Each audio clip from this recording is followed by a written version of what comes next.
ਜੁਮੇਰਾਤ ਦਾ ਦਿਨ ਤਾਜਰਾਂ ਵਾਸਤੇ ਕਾਰੋਬਾਰ ਦਾ ਤੇ ਡਾਕੂਆਂ ਵਾਸਤੇ ਸ਼ਿਕਾਰ ਦਾ। ਫੈਸਲਾਬਾਦ ਦੇ ਡਾਕੂ ਕੈਲੰਡਰ ਵੇਖ ਕੇ ਵਾਰਦਾਤਾਂ ਕਰਨ ਲੱਗੇ। ਜੁਮੇਰਾਤ ਦਾ ਦਿਨ ਡਾਕੂਆਂ ਵਾਸਤੇ ਸਭ ਤੋਂ ਪਸੰਦੀਦਾ ਦਿਨ ਬਣ ਗਿਆ। ਲੇਕਿਨ ਹਰ ਜੁਮੇਰਾਤ ਇੱਕੋ ਵਰਗੀ ਨਹੀਂ ਹੁੰਦੀ। ਪਿਛਲੇ 1.5 ਸਾਲ ਤੋਂ ਫੈਸਲਾਬਾਦ ਦੇ ਤਾਜਰਾਂ ਦੇ ਤੇ ਫੈਸਲਾਬਾਦ ਦੀ ਪੁਲਿਸ ਦੇ ਨੱਕ 'ਚ ਦਮ ਕਰਨ ਵਾਲੇ 2 ਡਾਕੂ ਜੁਮੇਰਾਤ ਵਾਲੇ ਦਿਨ ਆਪਣੇ ਅੰਜਾਮ ਨੂੰ ਪਹੁੰਚ ਗਏ। ਇਹਨਾਂ ਦੀ ਅਸਲ ਕਹਾਣੀ ਕੀ ਆ, ਕਿੱਥੇ ਦੇ ਰਹਿਣ ਵਾਲੇ ਸੀ, ਕਿਸ ਤਰ੍ਹਾਂ ਫੈਸਲਾਬਾਦ ਦੇ 8 ਬਾਜ਼ਾਰਾਂ 'ਚ ਘੁੰਮਦੇ ਸੀਗੇ, ਫਿਰ ਵਾਰਦਾਤ ਕਰਦੇ ਸੀ, ਬਾਸਾਨੀ ਫਰਾਰ ਹੋ ਜਾਂਦੇ ਸੀ। ਕੱਲੀ ਵਾਰਦਾਤ ਤੇ ਕੱਲੀ ਸ਼ੈ CCTV ਵੀਡੀਓਜ਼ ਦੇ ਨਾਲ ਤੁਹਾਨੂੰ ਦਿਖਾਵਾਂਗੇ ਤੇ ਤੁਹਾਨੂੰ ਦੱਸਾਂਗੇ।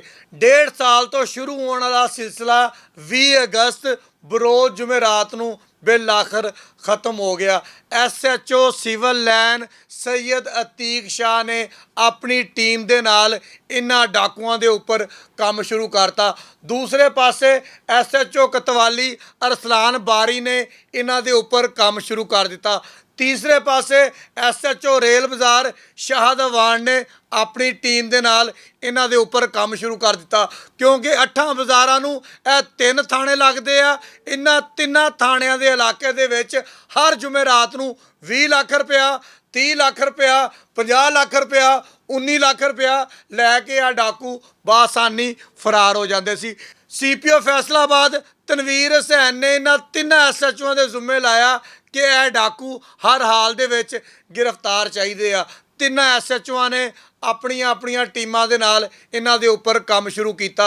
SHO सिविल लाइन ने पता कर लिया कि यह डाकू किहड़े पासों आ रहे आ, किहड़े पासे जा रहे आ, यानी कि हर जुमेरात नूं कित्थों निकलदे आ, कित्थे वड़दे आ, सारे कैमरिਆਂ ਦੇ नाल ट्रैक कर लिया। हुण एक डाकू जिहड़ा वा ਉਹ ਰਹਿਣ ਵਾਲਾ ਨਲੇ ਵਾਲੇ ਦਾ ਵਾ, ਸ਼ਾਹਕੋਟੋਂ निकल रहा आराम दे नाल 5:30 ਤੇ हर जुमेरात ਨੂੰ। दूसरे डाकू ਨੂੰ ਚੱਕਦਾ ਵਾ ਖੂੜੇ ਵਾਲੇ ਬਾਈਪਾਸ ਤੋਂ हर जुमेरात ਨੂੰ। फिर शेखुपुरा रोड के रास्ते फैसलाबाद के 8 बाज़ारां दे विच वड़ जाते आ।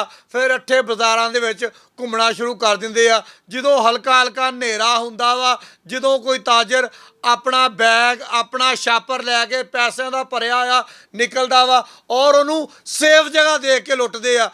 कदी तो 8 बाज़ारां दे विच ही उन्होंने गेड़ा दे दिंदे आ, कदी सरगोधा रोड ते जाके, कदी समुंदरी रोड ते जाके, कदी सत्याना रोड ते जाके, कदी जड़ा वाले रोड ते जाके, कदी झंग रोड ते जाके, कदी शेखुपुरा रोड ते जाके। यानी कि जिथे उन्होंने पता लगना ना हुण सेफ जगह हैगी आ, उत्थे जाके इन्हां ने काम पाना, काम पा के फरार हो जाना।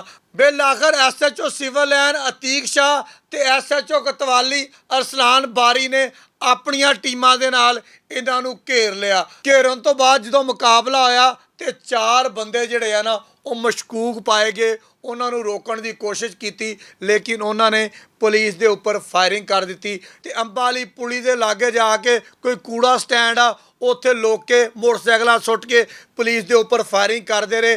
SHO अरसलान बारी ते अतीक शाह अपनी टीम के नाल इन्हां दे पिछे चढ़े रहे। जो पता लगा कि फायरिंग रुक गई आ, जाके देखा तो 2 डाकू खतरनाक जिहड़े मोटरसाइकिलों के उपर वारदात करते थे जुमेरात नूं, शबाज उर्फ मोटा ते शुएब अपने ही साथियों की फायरिंग के नाल जख्मी होए पे सी। इन्हों पता किया तो पता लगा कि उही भाई साहब ने जिहड़े जुमेरात वारदातां करके ताजरां दा कबाड़ा करते सी। ये अपने अंजाम नूं पहुँच गया। पोस्टमार्टम इन्हां दा हो रहा वा, मुकदमा दर्ज हो गया वा। सिर्फ तुहानूं दसना है सीगा कि 8 बाज़ारां दे जिहड़े ताजर आ ना, हुण जुमेरात नूं अपने पैसे सुकून दे नाल लैके जाया करो। जिहड़े तुहानूं लुट्टण वाले खतरनाक मुलजमान सी SHO अतीक शाह ते SHO अरसलान बारी दे नाल मुकाबले दे विच पार हो गए। बहुत शुक्रिया।